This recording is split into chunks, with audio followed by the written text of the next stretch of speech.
마션이라는 영화가 있습니다. 이 영화를 보면 화성 탐사를 위해서 지구에서 파견된 나사의 탐사대가 갑작스러운 우주 폭풍을 만나게 됩니다. 우주 비행사이자 주인공인 마크는 폭풍으로 부러진 통신 안테나에 맞아서 멀리 떨어져 나가 버립니다.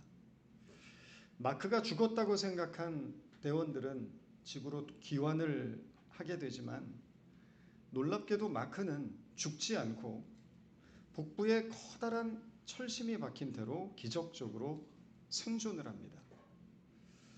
이 영화는 아무런 생명체도 없는 화성 한복판에서 홀로 남겨진 마크가 어떻게 생존을 해나가는지를 보여줍니다.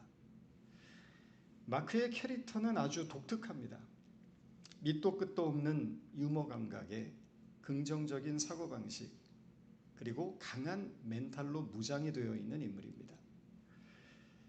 목숨이 왔다 갔다 하는 엄중한 순간에도 시덥지 않은 농담을 던지고 식량이 다 떨어져서 먹을 것이 없는데도 흥겨운 음악에 맞춰 춤을 춥니다. 마크의 생존 능력 또한 대단히 놀랍습니다. 화성의 흙을 바닥에 깔고 다른 대원들이 남기고 간 똥을 이용해서 감자를 수확하는 데 성공합니다. 이리저리 머리를 굴린 끝에 수소와 산소를 결합해서 물도 만들어냅니다. 마크는 어려운 순간에 직면할 때마다 도망가거나 절망하기보다 기발한 묘수를 찾아내서 문제를 해결하고 그 다음 문제를 차근차근 풀어갑니다. 우리의 인생도 그렇습니다. 우리는 인생을 살면서 어디가 시작이고 어디가 끝인지 알 수 없는 도저히 감당하기 어려운 문제들을 종종 만나게 됩니다. 그러나 그런 문제를 단숨에 풀 수 있는 방법이란 것은 이 세상에 없습니다. 문제를 만날 때 우리가 할 수 있는 일은 자신에게 주어진 그 문제를 회피하지 않고 그 문제와 대면하고 그 문제를 풀기 위해서 고민하고 애쓰고 노력하는 일밖에 없습니다. 복부에 철심이 박힌 채로 화성에 홀로 남겨진 마크가 그의 마음속에서부터 절망을 밀어낼 수 있었던 이유는 하나였습니다. 그것은 다시 지구로 돌아갈 수 있다는 희망이었습니다. 단테의 신곡을 보면 지옥문에 이런 문구가 쓰여 있다고 이야기를 합니다. 이곳에 들어오는 그대여, 모든 희망을 버릴지어다. 독사가 우글거리고 불길이 치솟는 곳만이 지옥이 아니라는 것입니다. 희망이 사라져버린 곳, 희망이 없는 막막한 상황이 지속되는 곳이 바로 지옥이라는 것입니다. 믿음은 아무것도 바랄 수 없는 중에 바라는 일입니다. 하나님께서 우리 인생에 역사하실 때 환경을 뒤바꾸어 주시는 것으로 역사하지 않으십니다. 하나님은 우리 마음에 희망을 주십니다. 잠자던 마음에 희망을 일깨워 주시고 캄캄했던 마음에 희망의 불씨를 다시 되살리셔서 막막한 상황 속에서도 용기 있는 한 걸음을 내딛게 하십니다. 본문에서 바울은 믿음이 무엇인지를 아브라함의 예를 들어서 설명하고 있습니다. 아브라함은 희망이 사라진 때에도 바라면서 믿었으므로. 아브라함은 희망이 사라진 때에도 믿었습니다. 자식이 없는 아브라함에게 하나님은 하늘의 별과 같은 많은 자손을 주시겠다고 약속을 하셨습니다. 그 약속은 창세기 15장 5절에 나옵니다. 주님께서 아브라함을 데리고 바깥으로 나가서 말씀하셨다. 하늘을 쳐다보아라. 내가 셀 수 있거든 저 별들을 세어보아라. 그리고는 아브라함에게 말씀하셨다. 너의 자손이 저 별들처럼 많아질 것이다. 그러나 아브라함의 현실은 전혀 자식을 가질 수 없는 상황이었습니다. 창세기에 보면 하나님의 이 약속이 임했을 때 이미 그의 아내 사라의 월경이 그쳤다고 말합니다. 창세기 18장 11절입니다. 아브라함과 사라는 이미 나이가 많은 노인들이었고 사라는 월경마저 그쳐서 아이를 낳을 나이가 지난 사람이다. 월경이 그쳤다는 것은 폐경을 뜻합니다. 의학적으로 임신을 할 수 없는 상태가 된 것입니다. 하나님의 약속은 있었지만 현실은 그 약속이 도저히 실현될 수 없는 불가능한 현실에 놓여 있다는 사실을 지적하고 있는 것입니다. 구약 성경의 신학적 주제를 한 단어로 표현한다면 언약입니다. 하나님께서 이스라엘 백성들과 언약을 맺으십니다. 노아와 언약을 맺으시고 아브라함과 언약을 맺으시고 모세와 언약을 맺으시고 언약을 맺으십니다. 하나님과 인간이 약속을 한 것입니다. 하나님이 인간과 약속을 한다는 것은 인격적인 사건입니다. 일반적으로 신과 인간의 관계는 수직적인 관계고 상하 관계입니다. 신은 명령을 하고 인간은 복종을 요구받는 일방적인 관계입니다. 하지만 약속이라는 것은 서로 간에 동등하고 수평적인 관계 속에서 맺어지는 인격적인 것입니다. 서로에게 약속을 지켜야 하는 책임이 부여됩니다. 또 이 약속이라는 것은 약속한 내용의 결과가 어떻게 될지 모르면서 하는 것이 약속입니다. 내일 만나서 점심을 먹자고 약속을 했다면 그 약속이 지켜졌는지는 언제 알 수 있습니까? 내일 점심이 돼봐야 알 수 있습니다. 그런데 우리는 이 자리에서 약속을 했다라고 말합니다. 미래에 일어날 일에 대해서 약속이 성립되기 위해서는 뭐가 필요한 겁니까? 신뢰입니다. 믿음이 필요합니다. 약속을 하는 당사자들 사이에 반드시 이 약속이 지켜지리라는 믿음이 전제되지 않는다면 약속은 성립되지 않습니다. 그렇다면 하나님과 인간이 약속을 했다는 사실은 어떤 걸 의미할까요? 사실 우리가 관심 갖는 것은 과연 이 약속이 이루어졌는지 이루어지지 않았는지에 대해서 관심을 가질 뿐입니다. 우리의 관심은 하나님이라면 반드시 이 약속을 지켜야 한다는 생각에 고정이 되어 있습니다. 우리가 원하는 것은 약속의 결과뿐입니다. 하나님이 약속을 지켜야 한다는 사실에 모든 초점이 맞춰져 있습니다. 하나님이 약속을 지키지 않으면 거래는 깨지게 됩니다. 하나님과의 관계를 일종의 거래 관계로 보는 신앙이 우리에게 있다는 것입니다. 그러나 성경이 하나님과 인간 사이에 맺어지는 약속을 통해서 우리에게 전하고자 하는 메시지는 전혀 다릅니다. 그것은 하나님이 과연 어떤 분이냐 하는 것입니다.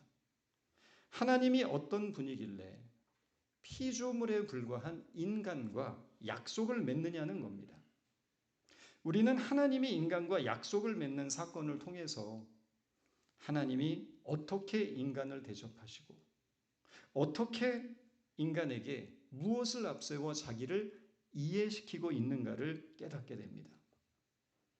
신명기 7장 9절에 보면 그런즉 너는 알라 오직 내 하나님 여호와는 하나님이요 신실한 하나님이라고 말합니다. 성경이 이스라엘 백성들에게 하나님이 어떤 분인가를 설명할 때 하나님이 얼마나 대단하신 분이고 얼마나 높으시고 얼마나 강력한 힘과 권세를 갖고 있다라는 사실만을 말하지 않습니다. 하나님이 어떻게 자기 백성들에게 애정을 갖고 계시고 그들을 어떻게 돌보고 계시며 복된 길로 어떻게 인도하고 계시고 신실함으로 자기 백성들을 지키고 계신가에 대해서 끊임없이 설명을 합니다. 신명기는 이스라엘 백성들이 광야 40년 생활을 마치고 가나안 땅에 들어갈 수 있었던 이유가 이스라엘 백성들이 하나님께 순종해서 하나님 보시기에 선한 일을 해서가 아니라고 말합니다. 이스라엘이 하나님 말씀에 순종했기에 그들이 복을 받아 가나안에 들어간 것이 아니라 단지 하나님이 이스라엘 백성들의 조상과 약속하셨던 것을 지키기 위해서 그들이 들어갔을 뿐이라는 것입니다. 신명기 7장 8절에 보면 여호와께서 다만 너희를 사랑하심으로 말미암아 너희 조상들에게 하신 맹세를 지키려고 이렇게 하셨다라고 기록하고 있습니다. 하나님의 신실하심과 거짓이 없는 성품과 자기 백성들에 대한 궁휼과 자비와 사랑이 강조되고 있을 뿐이지 하나님이 얼마나 대단한 힘과 능력을 갖고 있는가에 대해서는 나타나지 않습니다. 그러나 우리의 관심은 하나님의 성품에 있지 않습니다. 하나님이 갖고 계신 힘과 권세와 능력에 관심이 있을 뿐입니다. 우리는 하나님이 우리에게 무엇을 설명하고 계시고 무엇을 납득시키시고 그래서 우리로 하여금 어떤 인생을 살기 원하시는지에 대해서는 별로 관심이 없습니다. 우리의 관심은 하나님이 자기의 힘과 능력과 권세를 가지고 어떻게 나의 소원과 바람을 이루어 주실 것인가에 대한 관심이 집중이 되어 있는 것입니다. 그러다 보니까 우리의 믿음이라는 것은 어떻게 해서든지 하나님의 마음을 움직여서 나의 바람을 이루고 내 소원을 이루는 일에 떼쓰고 매달리는 쪽으로만 가버리는 겁니다. 그럼에도 불구하고 하나님은 끊임없이 우리를 찾아오셔서 자기의 신실함과 성실함으로 우리를 이해시키고 설득하고 계십니다. 세상에 이렇게 인격적인 신이 어디에 있습니까? 세상에 어떤 신이 피조물에 불과한 인간을 이해시키고 설득하기 위해서 이렇게 애쓰고 노력을 하느냐는 말입니다. 그냥 말 안 들으면 때리고 벌 주고 저주하면 그만입니다. 그런데 하나님은 끝까지 우리를 기다려 주시고 이해시켜 주시고 설득하셔서 돌이키기 위해 수고하고 애쓰고 계시다는 것입니다. 이것을 믿는 것, 이것을 아는 것이 믿음입니다. 이것을 알아야만 하나님에 대한 신뢰가 생기고 믿음이 자라는 것입니다. 만약 우리의 믿음이 하나님이 내 인생에 어떤 좋은 것, 내가 이루고 싶은 어떤 소원을 이루어 주셨는지에 대한 그런 것에 대해서 관심을 갖고 그것만 따지기 시작하면 하나님과 우리의 관계는 이해관계에 그치는 것이지 절대로 인격적인 관계가 될 수가 없습니다. 바울은 참 믿음이란 아브라함처럼 희망이 사라질 때에도 믿는 것이라고 말했습니다. 아브라함은 하늘의 별처럼 많은 자손을 갖게 될 것이라는 약속은 받았으나 실제로 그 약속은 아브라함의 살아생전에는 이루어지지 않았습니다. 아브라함에게 중요했던 것은 약속이 이루어지느냐 이루어지지 않느냐에 있지 않았던 것입니다. 아브라함에게 중요한 것은 그 약속을 주신 하나님이 어떤 하나님인가에 대한 깨달음이었습니다. 하나님은 신실하시고 거짓이 없으시고 성실하시며 어떤 상황에서도 나를 버리시지 않는 분이다. 하나님은 어떤 상황에서도 나를 복된 길로 인도하신다. 비록 나에게 단 한 명의 자식이 없을지라도 나는 오직 하나님을 믿는 믿음이 내게 있는 것만으로도 족하다. 내게 재물이 없고 나를 둘러싼 환경과 조건이 열악하고 수많은 문제가 나를 에워싸고 있어도 나를 사랑하시고 마침내 승리케 하실 하나님을 믿기에 나는 하나님을 기뻐한다. 바로 이것이 희망이 사라진 때에도 바라고 믿는 믿음입니다. 이 고백이 어디에서 나온다고요? 하나님이 어떤 분이신지, 그리고 하나님이 어떻게 나를 사랑하고 계신지를 바르게 알게 될 때 거기서 나오는 것입니다. 우리가 믿는 하나님이 어떤 하나님인가를 안다면 우리는 절망할 수 없습니다. 우리 마음에는 늘 희망을 갖게 됩니다. 하나님이 어떤 분인가를 바로 깨닫고 그분과의 인격적인 관계를 맺게 될 때 우리는 어떤 형편에서도 좌절하지 않습니다. 왜 그렇습니까? 그분은 자기 백성을 사랑하시고 끝까지 포기하지 않으시며 생명과 진리의 길로 인도하시기 위해 지금 이 순간에도 우리를 위해 일하고 계심을 알기 때문입니다. 성경이 우리에게 끊임없이 설명하는 것이 바로 이것입니다. 하나님은 어떤 분이신가? 라는 겁니다. 하나님에게 잘 보이면 복 받고 잘못 보이면 벌 받는다가 아니라는 것입니다. 성경의 초점은 하나님이 우리를 친히 찾아오셔서 우리를 자녀 삼으시고 우리와 인격적인 관계를 맺기 원하신다는 것에 있습니다. 믿음은 내가 원하는 것을 이루어내는 능력이 아닙니다.